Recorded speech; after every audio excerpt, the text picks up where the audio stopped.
Kenyans are poor, but they are not stupid. We've seen Infotrak ranking President William Ruto as the most preferred presidential candidate, the leading in our current political affairs. That is a lie, and that is a state-sponsored propaganda to control the narrative. Why is President William Ruto so obsessed with controlling the narrative that is the most preferred presidential candidate? ODM is the popular leading political party, closely followed by UDA. These are state propaganda because they have realized the ground beneath them is shifting very fast, and people are praying for 2027 so that they can vote President William Ruto out. When suffering is widespread yet approval is magically high, something is rotten. You don't need statistics to know hunger. You don't need charts to feel unemployment. You don't need a poll to experience police brutality, corruption, or shrinking freedom.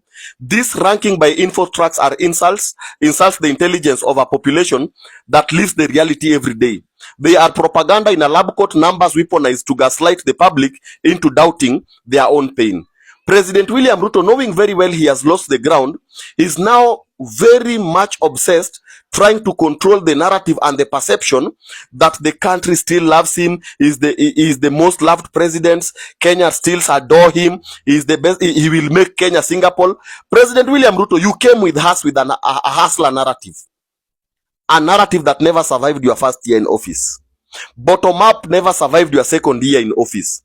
By the time we are now in December, by the time you are hitting the third year, the whole nation, including those people who voted against you and those people who voted for you, are united by pain and suffering, and all of them are speaking the same language. We wish we knew this is who Ruto was. We wouldn't have voted for this devil. So President William Ruto, controlling the narrative, paying media houses to sell the truth that only makes you and your oligarchs happy, doesn't change the reality on the ground. And let me tell you, President William Ruto, I don't mean you join DCP party, and I'm not calling you to go sit down with Kalonzo Musyoka for negotiation.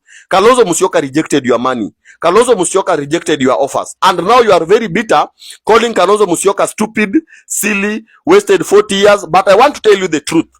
Unlike you, President William Ruto, Kalonzo Musyoka doesn't need opinion polls to tell who is the most hated public figure or presidential figure in the Republic of Kenya.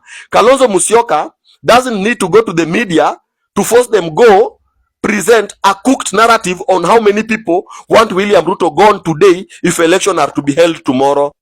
President William Ruto, we are a generation that is very informed. We are a generation that is very connected.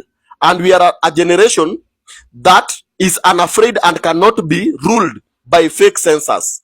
We are a generation that will tell you the truth and in broad daylight, that you cannot sell us lie, you cannot sell us fear, and you think that we will buy fear. Hatuwezi nunua uoga na hatuwezi nunua uongo.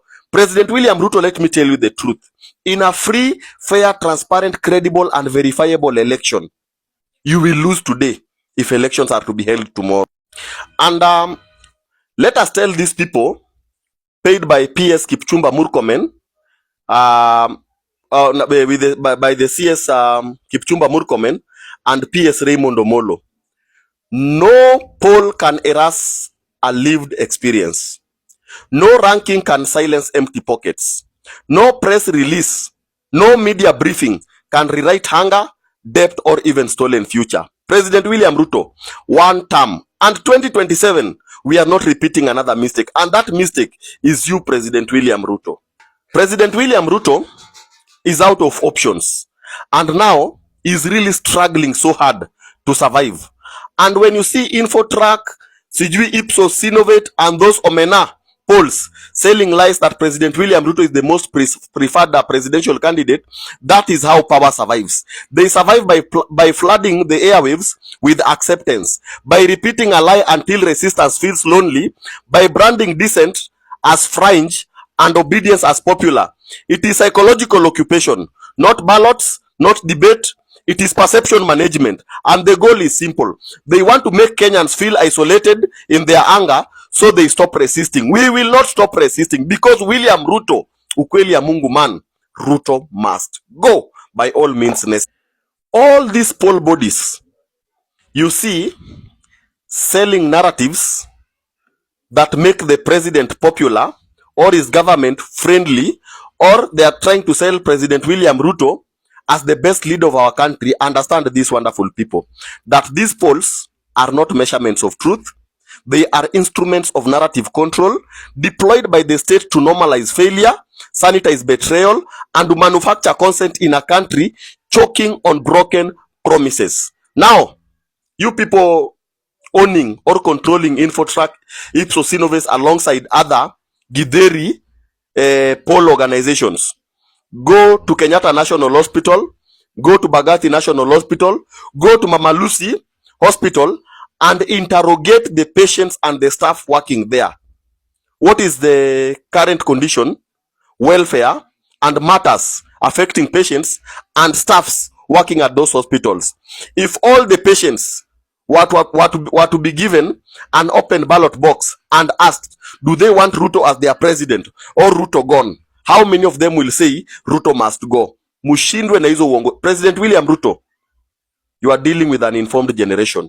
No amount of lie or propaganda or even one term, Ruto must go. One term. Kwa siku kadhaa zilizopita, Rais William Ruto amekuwa katika pilika za kutafuta uungwaji mkono katika eneo la Nyanza. Kifo cha Raila Odinga Oktoba mwaka huu kikitoa nafasi ya kupima ubabe kwa wanasiasa kutoka eneo la Nyanza.